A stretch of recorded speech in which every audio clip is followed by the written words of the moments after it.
Well, I felt elated because I never thought I would live to see African American president.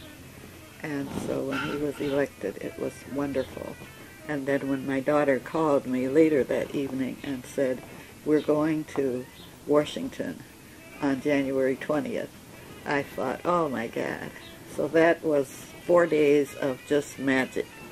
And we were happy to be there to share those moments with, well, 2 billion other people. With no problems, nothing but a lot of love among people of various ethnicities and genders. It's just wonderful. Now, what did you do in January as part of the whole celebration? Were you there on the mall? Well, well, first of all, January 20th is her birthday.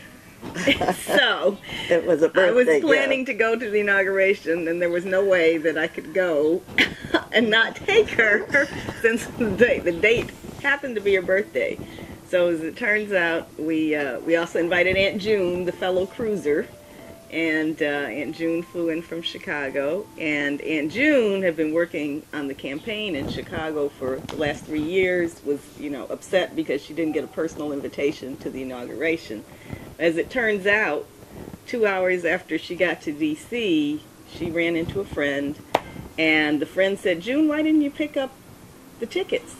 Aunt June had tickets to a special event at a fancy-dancy French restaurant at 10th and Pennsylvania. And so we ended up on the 20th, after getting on the subway at 5 a.m. and getting down there and standing outside in 20 degrees for an hour. We ended up at 10 Penn, and I can't remember the name of the fancy French restaurant, but we were there all day with champagne and food and hors d'oeuvres. And wonderful people. And fun people and Secret a beautiful Service. Restaurant. And to top it off, the bleachers in front of the restaurant were available to the guests, so we got to see the parade go by. And we could have reached out and touched Barack and Michelle when they passed by. It was great. It was It was great wonderful. Day. So, it was a great birthday. I'll never forget it.